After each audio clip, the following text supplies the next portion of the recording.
علامہ بدر الدین عینی ہیں، آپ شارح بخاری ہیں، اور آپ نے بخاری شریف کی جو شرح لکھی ہے اس کا نام ہے عمدۃ القاری فی شرح بخاری، عمدۃ القاری فی شرح بخاری، اور آپ کو تقریباً 700-800 سال 900 سال گزر چکے ہیں۔ یہ علامہ بدر الدین عینی رحمت اللہ تعالی علیہ نے اس شرح میں ایک روایت نقل کی ہے جو رسول کائنات صلی اللہ علیہ وآلہ وسلم کی پیدائش سے 1000 سال پہلے جتنے بھی بادشاہ ہوا کرتے تھے نا، ان کے نام تھے، جیسے کیسر، کسرا، روم کے بادشاہوں کے نام تھے، فرعون بادشاہوں کا نام رکھا جاتا۔ اسی طرح جو سبا، ملک سبا کا بادشاہ تھا نا، اس کا نام تبا تھا، تو نام اس کا یعنی اس کو تبا کہا جاتا تھا۔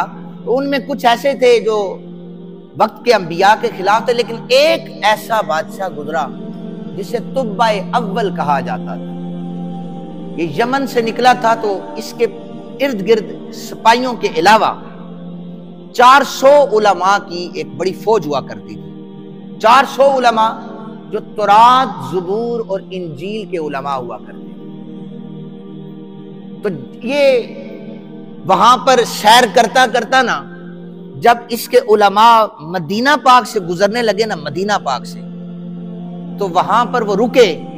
جب جانے لگے نا، تو ان علماء نے اس بادشاہ سے کہا کہ بادشاہ سلامت، ہم یہ جو یثرب ہے نا، یہیں پر اپنے ڈیرے لگائیں گے، یہ 1000 سال پہلے حضور کی آمد سے ہم یہیں پر رکیں گے، آپ واپس تشریف لے جائیں۔ اس نے کہا کہ میں واپس چلا جاؤں، تم میرے ساتھ ہو، تم کیوں رکنا چاہتے ہو یہاں پر؟ تو وہ علماء جو 400 تھے وہ کہنے لگے اس لیے ہم تمہیں یہ کہہ رہے ہیں کہ ہم نے تورات، زبور، انجیل میں پڑھا ہے، یہ وہ جگہ ہے جہاں پر آخری نبی جناب محمد مصطفیٰ کا ظہور ہوگا، ہم نے تو یہیں پر رکنا ہے۔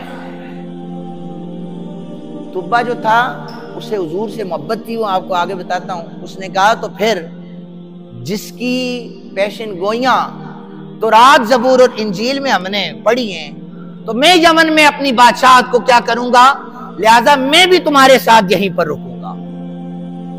400 علماء تھے، وقت کم ہے، میں تیزی کے ساتھ بیان کرتا ہوں۔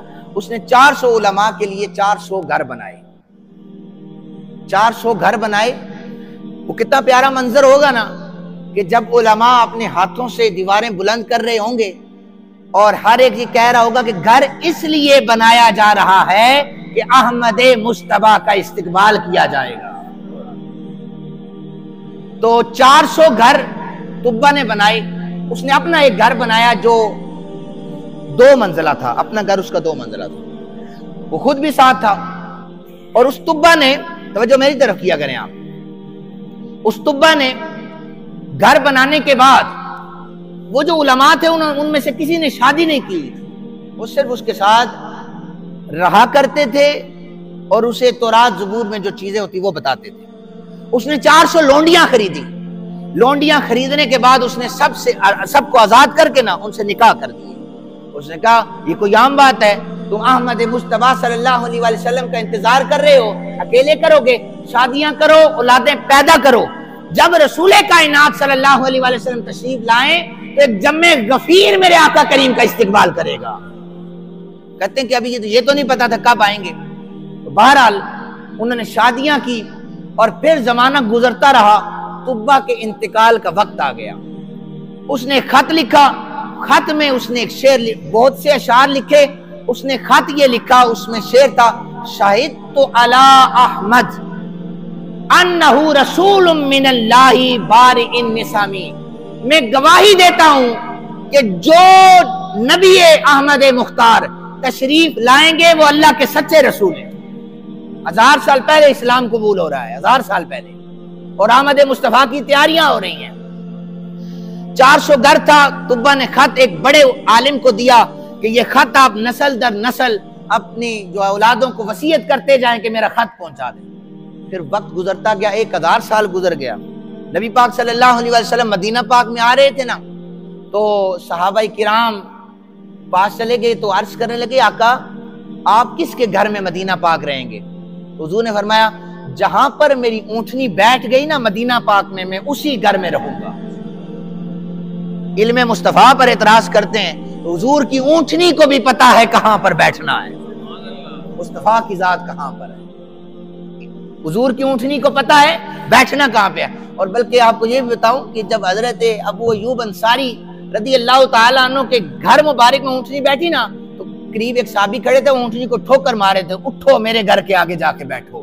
حضرت ابو ایوب انصاری نے کہا یہ اب بیٹھ چکی، اب نہیں اٹھے گی، یہ اب نہیں اٹھے گی۔ میرے کملی والے آقا کریم صلی اللہ علیہ وآلہ وسلم آپ وہاں پر موجود ہیں اور انتظار کر رہے ہیں۔ پتہ ہے کس کا انتظار ہو رہا تھا؟ وہ جو طبہ نے خط لکھا تھا۔ اتنے میں اچانک ایک شخص سامنے آ گیا، سامنے آیا رسول کائنات صلی اللہ علیہ وآلہ وسلم نے فرمایا انت ابو لیلہ، تو ابو لیلہ ہے؟ کہنے لگا کہ نہ جان نہ پہچان نہ میری پہلے ملاقات ہوئی ہے، وہ اس بڑے جو عالم تھے نا جن کو خط لکھا ان کی اولاد میں سے تھا۔ تو میرے آقا کریم صلی اللہ علیہ وآلہ وسلم تو ابو لیلہ ہے؟ جی میں ابو لیلہ ہوں، آپ کون ہیں؟ فرمایا میں اللہ کا نبی ہوں، محمد رسول اللہ۔ اس نے وہ چپ رہا۔ میرے آقا کریم صلی اللہ علیہ وآلہ وسلم نے فرمایا وَمَعَكَ کتاب الطبہ، تیرے پاس طبہ کا خط ہے وہ نکال کر مجھے دے دے۔ اس نے اپنی جیب سے خط نکالا اور رسول کائنات صلی اللہ علیہ وآلہ وسلم کو دیا۔ نہ جانتا تھا نہ پہچانتا تھا، یعنی آپ یہ بھی سن لیں کہ 1000 سال پہلے کی خبر بھی آمنہ کے لال جناب محمد رسول اللہ جانتے ہیں۔ یہ ہمارا عقیدہ ہے۔ تو حضور نے خط پڑھا نا تو پھر حضور نے فرمایا تمہارے بھائی طبہ پر اللہ کا سلام ہو اور اللہ کا رسول بھی اس پر سلام بھیجتا ہے۔ جب طبہ بادشاہوں کا ذکر ہو تو یہ جو طبہ اول ہے اسے کبھی غلط نہ کہنا، یہ ایمان کی دولت سے اللہ نے اسے مالا مال فرما دیا ہے۔ تو پھر جب حضور کی آمد ہوئی تھی نا تو پھر وہ بہت بڑے قبیلے نے، ان کی بچیوں نے بھی دف بجا کر پڑھا تھا کہ طلع البدر علینا من ثنیۃ الوداع۔ وہی نسلیں تھی، علماء کی اولادیں تھی جنہوں نے درختوں پر چڑھ کر، چھتوں پہ چڑھ کر رسول کائنات صلی اللہ علیہ وآلہ وسلم کا استقبال کیا تھا۔ سامعین محترم، آمد سے پہلے بھی، 1000 سال پہلے بھی، بعد میں بھی، 2024 ہو چکا ہے، رسول کائنات صلی اللہ علیہ وآلہ وسلم کے چرچے اسی طرح رہیں گے۔ اور وَلَلْآخِرَةُ خَيْرٌ لَكَ مِنَ الْأُولَى، حضور کی مبارک حیات طیبہ کے بعد بھی، قیامت تک بھی جو آنے والا لمحہ ہوگا وہ شان مصطفیٰ میں اور زیادہ بلند ہوتا رہے گا۔ زمانہ گھٹانا چاہے تو بے شک گھٹانا چاہے۔